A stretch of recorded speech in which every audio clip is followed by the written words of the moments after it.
পরীক্ষার হলে এই টাইপের অঙ্ক আসলে আপনি প্রশ্ন দেখে অ্যান্সার দিয়ে দিতে পারবেন।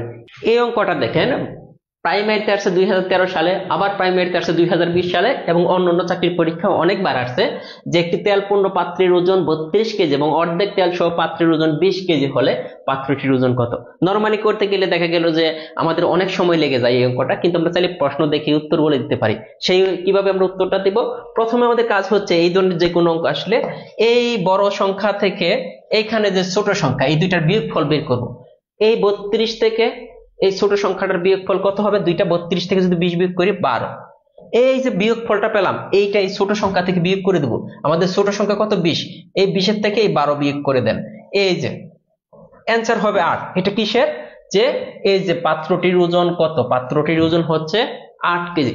এখন আসেন এই নিয়মে আরো কতগুলো অঙ্ক বিভিন্ন চাকরির পরীক্ষায় আসছে, সেম ভাবে একটা অঙ্ক দেখেন, একই অঙ্ক। তো এটা করতে হলে আমাদের কি করতে হবে, বড় সংখ্যা থেকে ছোট সংখ্যাটা বিয়োগ করতে হবে। বড় সংখ্যা কোনটা, এটা থেকে ছোটটা এটা বিয়োগ করতে হবে। তো 12 থেকে যদি আমরা 7 বিয়োগ করি, বিয়োগফলটা কত হবে, 5 হবে। এই 5 কি করতে হবে, ছোট সংখ্যা থেকে আবার এই বিয়োগফলটা আমাদের বিয়োগ করে দিতে হবে ছোট সংখ্যা থেকে।